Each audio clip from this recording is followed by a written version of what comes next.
Hi, thanks for joining us. I'm Chris Farnham at the Australian Institute of International Affairs, and joining us today is the High Commissioner for the United Kingdom of Great Britain, Menna Rawlings. Your Excellency, thanks very much for joining us today. Pleasure to be here. Thanks, Chris. I would like to start with an issue that's been in the media quite a lot recently, and that's Great Britain's place in the European Union. I was wondering if you could just put into context for us the discussion that's happening in Great Britain today. Sure. Well, our Prime Minister has been concerned for some time about Britain's relationship with the European Union. We've been a member of the European Union since 1973, and we've had a lot of benefits from that membership for the UK.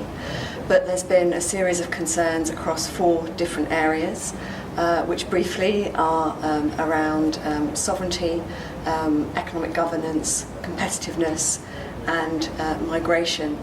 On the last one, since the EU has enlarged, we've had a big influx of workers into the UK, and there's been some concerns across the country about the ability to sustain that and to accommodate the influx of such high levels of workers, particularly where they then seek access to benefits.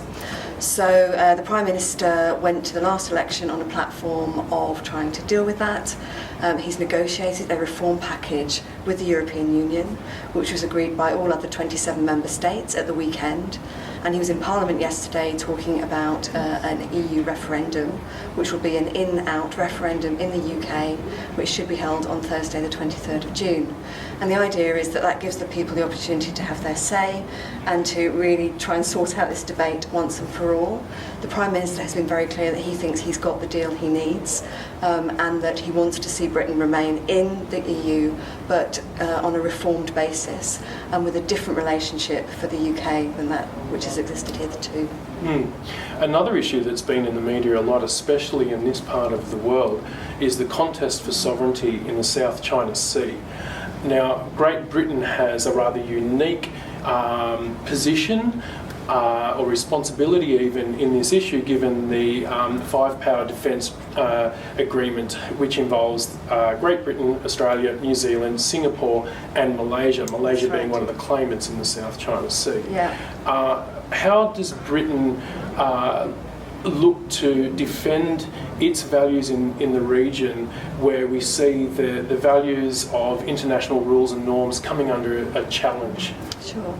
I mean, I'd say perhaps it's not just the South China Sea, I think that's an issue in terms of the challenge to some of our values and interests. So I'd also mention North Korea as a potential flashpoint, and we're deeply concerned about developments there and the testing of long-range missiles in recent weeks. I mean, I think the way to approach this is, first of all, on the South China Sea, to be very clear that we're not prejudging the sovereignty issue. What we're worried about is when actions are taken to try to preempt territorial claims or create facts on the ground. We've been very clear, as have other parties in the region, including Australia, about concerns in that area. So I'd say there's several things we do. I mean, there's the bilateral dialogue, obviously, that we have with China and other countries in the region. There's the, as you say, the Five Powers Defence Agreement, which is one of the key multilateral forums for us to really engage and discuss these issues.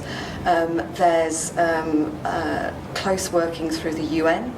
So obviously we're a member of the Security Council and follow very closely the UN's own involvement in these sets of issues. And there's a tribunal ongoing, which is expected to rule later this year in terms of the territoriality around some of these issues and some of those claims.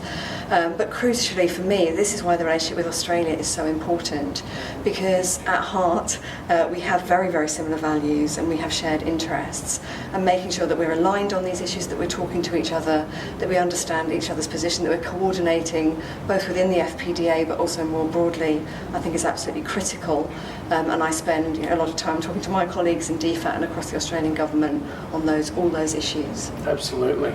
Now, not long after we've finished this interview, you're going to be giving a presentation to the ACT branch of the AAAA, and you're going to be talking about Great Britain's role in the world and its national interests and values and so on. Yeah. Could you talk a little bit about the national interests that drive British foreign policy and where the relationship of Australia can help Britain in achieving these goals? Sure.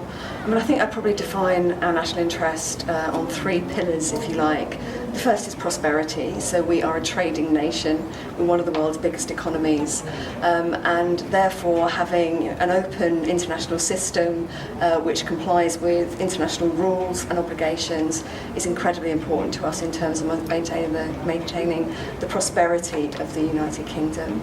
Then there's the security. We want not just a prosperous world, but a safe one as well. And we believe that a more secure world leads to a more secure Britain and helps us to protect our borders. And then finally, people. We have around 5 million Brits, I think, living overseas in different places around the world, including over 1 million here in Australia. So the more we can work together with other nations to secure just, prosperous, secure world, the better it will be for our people, both in the UK and also overseas. Now, Australia is an absolutely key bilateral partner for us on each of those pillars. We retain very strong trading relationships. We invest very heavily in each other's economies. We work together in all sorts of international fora and bilaterally. On the security side, we have a very close intelligence relationship as well.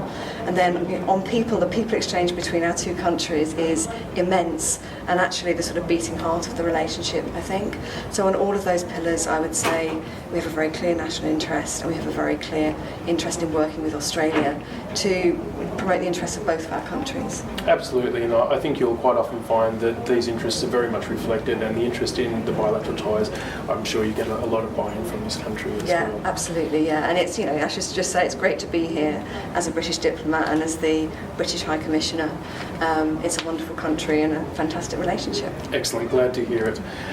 So thank you very much for talking to us, and I look forward to seeing your presentation to the to the ACT branch of the AIIA tonight.